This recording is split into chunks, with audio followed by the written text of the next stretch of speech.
పార్వతీపురం మన్యం జిల్లాలో ముగ్గురు యువకులు గల్లంతయ్యారు. కొమరాడ మండలం జంఝావతి రబ్బరు డ్యాం వద్ద స్నానానికి దిగిన ముగ్గురు యువకులు నీటిలో మునిగిపోయారు. నీటిలో పడిపోయిన బాలుడిని కాపాడే ప్రయత్నంలో యువకులు గల్లంతయ్యారు.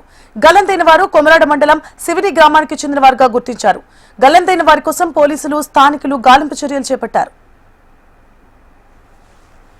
రైట్, పూర్తి డీటెయిల్స్ ని మా ప్రతినిధి శ్రీధర్ అందిస్తారు. శ్రీధర్, సువర్ణ, ఏదైతే పార్వతీపురం మన్యం జిల్లా కొమరాడ మండలం జంఝావతి రబ్బర్ డ్యాం వద్ద స్నానానికి దిగిన ముగ్గురు యువకులు గల్లంతయ్యారు.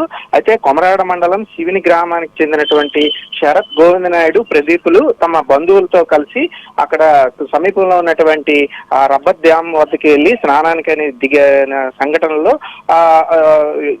వెళ్లిన నేపథ్యంలో డ్యామ్ లోకి ఒక బాలుడు ఈతకని దిగుతుండగా జారిపడ్డాడు. అయితే ఆ జారిపడిన క్రమంలో ఒకరిని రక్షించే క్రమంలో అలాగా వెళ్లి ఆ ముగ్గురు కూడా ఆ రబ్బర్ డ్యాం నీటి ప్రవాహంలో గల్లంతైనటువంటి దృశ్యాన్ని మనం చూడొచ్చు ప్రత్యక్షంగా. ఎందుకంటే అక్కడే ఉన్నటువంటి మిగిలిన యువకులు వాళ్ళని రక్షించే ప్రయత్నం అయితే చేశారో, అయితే అప్పటికే ఆ ముగ్గురు కూడా కొట్టుకుపోతున్నటువంటి దృశ్యాలు కూడా మనం చూడొచ్చు. ఏదేమైనా ఆ రబ్బర్ డ్యాం యొక్క నీటి ప్రవాహంలో ఈతకు దిగడానికి వెళ్లి ఈ ఘటన జరిగిందని చెప్పేసి అక్కడ స్థానికులు అయితే చెప్తున్నారు. అయితే ఈ క్రమంలోనే అక్కడ ఉన్నటువంటి స్థానికులు పోలీసులకైతే సమాచారం ఇచ్చారు. పోలీసులు వచ్చారు.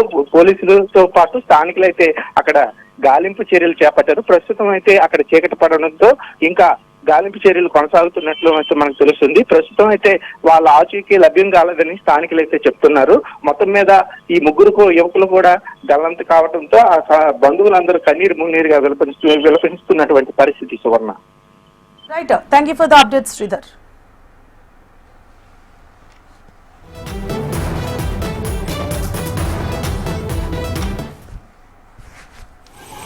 అటువైపు లాగేస్తుంది చూసావు అక్కడ.